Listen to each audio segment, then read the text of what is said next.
Welcome to SouFLoTV again, everybody. It's your host with the most. So, if you've noticed that a couple of the videos, I have disabled the comment section, and I know the fun is in being able to comment in the comment section, but hear what?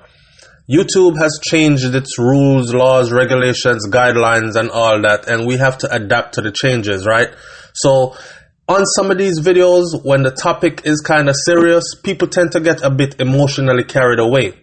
So they start using profanity like, yo, them batter boy left it dead, and that we can't have those. Or, fuck Donald Trump, pardon my language, we can't have those because you don't want my channel to be labeled as anti-American, anti-gay, anti-anything, homophobic, blah, blah, blah, the world we live in.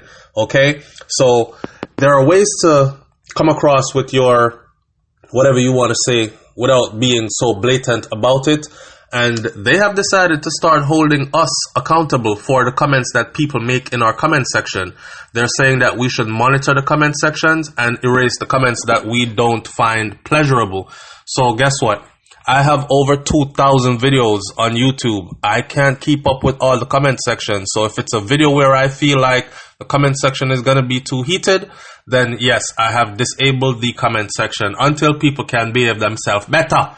Now, what I come to talk about today is this thing that will happen in Kingston. 456 years in prison for scamming. Can you imagine? So I was reading the Star, big up to the Star out of Jamaica, and I was reading the Star, and June 17th they printed a story that says a man gets 456 years in prison for scamming. Garcia Perez, also called Tituba Mogaba. This does not sound like a Jamaican name. This, matter of fact, sounds like an African that went to live in Jamaica. But how come him named Tituba Mogaba and also Garcia Perez? Garcia is a Spanish name and Perez is a Spanish name. Usually both are last names. So I don't know if his names were made up. Anyways, pled guilty to 114 counts of obtaining money by means of false pretense and has been sentenced to 456 years of imprisonment.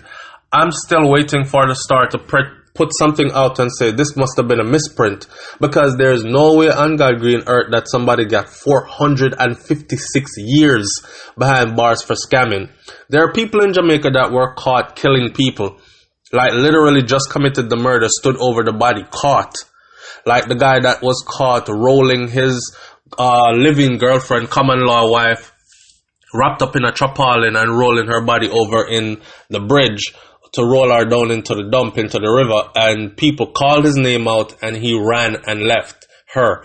Later he was caught, and of course, now his case has been finalized and he has been suspended, and it was nothing even close to 40 years, much less 456 years. So, scamming is a serious thing. And guess what? I would prefer to go and work my 9 to 5, bend me back. That's why I wake up every day and I say shout out to the people them out there who get up every day, put one foot in front of the other. My people going out to work, my people coming in from work. Extra special big up and shout out to the people them that work 2 jobs because of things like these. Be encouraged, my people. Not get caught up in no follies and no wrongs, because them people here looking to fling you away. Can you imagine being sentenced to 456 years? I would just go crazy from day one. Anyway, Perez, who is presently serving time for similar offenses, so this is a repeat offender, he was sentenced to 4 years for each of the counts. So you can imagine being found guilty on 114 counts and being sentenced to 4 years on each of the count. Nothing is said about time having to be ran concurrent, which means he will have to serve out the 456. I have to laugh because nobody that live no 456 years, but God. Anyway, he will have to serve his sentence on the completion of his present time behind bars. That means that time, the 456 years, it starts to run after he's finished doing time for whatever he's doing right now. the news article said he's doing time right now for similar charges, which means scamming did a go on and him get catch, and then more scamming stuff was found out and he got a whole lot more time. They buried him.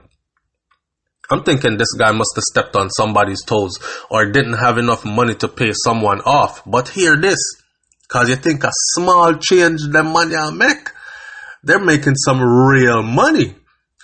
Perez, Diana Marie, Dennis, and Nashoni Barrow appeared before the Kingston and St. Andrew Parish Court on Thursday, May 16th, where Dennis and Barrow were freed by the court after no evidence was offered against them. Can you imagine being his co-defendant and then you escaped, and to hear that he got 456 years? Whew, I wouldn't scam again. Not even egg me now pick up out of the chicken house without the chicken permission. You understand? Anyway, they got away and he got sentenced. 3 persons were charged in April of 2018 following investigations by major organized crime and anti-corruption agency, that is MOCA, into the activities of Prisoners for Christ, PFC telemarketing services. That's a weird name. Prisoners for Christ? You sure not Parishioners for Christ? Boy, Prisoners for Christ. Anyway, this entity, Prisoners for Christ telemarketing services, this entity purported to be able to import motor vehicles upon the request of a down payment of between 85,000 to 100,000 Jamaican dollars until the arrival of the vehicle. So I don't know if the arrival of the vehicle, they would have collected the remaining balance, but it is very expensive to ship a motor vehicle into the country, into Jamaica, matter of fact. And they have a guideline online that you can look up, because you can't ship just any old vehicle. Jamaica don't accept old vehicles. And true, I don't know too many people in the US that are regular 9-to-5 workers with a brand new vehicle that's fully paid off. It's kind of hard. But I think on the flip side, China can ship in all their junk vehicles, no matter how old they are, and it's fine, which I find to be very hypocritical. But anyways, they formed a company, and this company said that they were able to ship vehicles in at some kind of a discounted price. So several operations at this office, several raids, resulted in the seizure of several motor vehicles and, get this part, millions of US and Jamaican dollars. So yes, they were making a whole lot of money. Somebody is mad that they were making this much money and wasn't cutting them in on the deal. That's the only way you do this kind of a crime in Jamaica and end up with 456 years. It must have went before Judge 400 years.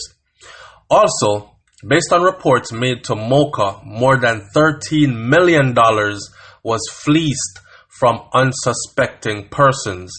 Good gracious Father. Anyway, in closing, this is what I'm going to say. I have never heard of anybody getting 456 years in prison in Jamaica, but I'm going to tell you this like I always do. Stay on the straight and narrow, okay? For those of you who work menial jobs that can barely pay your bills, you will figure a way out. If you're a person with ambition and drive, eventually you will rise up out of that circumstance, all right? Everything is temporary. Don't let anybody inveigle you. Don't let anybody talk you into, oh, whole heap of money there, man. Yeah, man, you come in, man. We can make this. Don't do it. Whatever looks to be enticing and too easy usually leads you to a path where you can't bring yourself back from. All right? And we know this to be true. Like, comment, share, subscribe, leave your comment in the comment section below. Tell me what you feel about this and what you feel about the whole scamming in general. You know, scamming has brought a lot of killing to the shores of Jamaica. Like, majority of the killings that were taking place were gang-related but deeply rooted in some kind of a scamming issue. Scamming rings gone awry and man turn against man for their riches and their list and all this other kind of stuff. So tell me what you think. And do you think that 456 years in prison is justifiable? I'm out. Peace.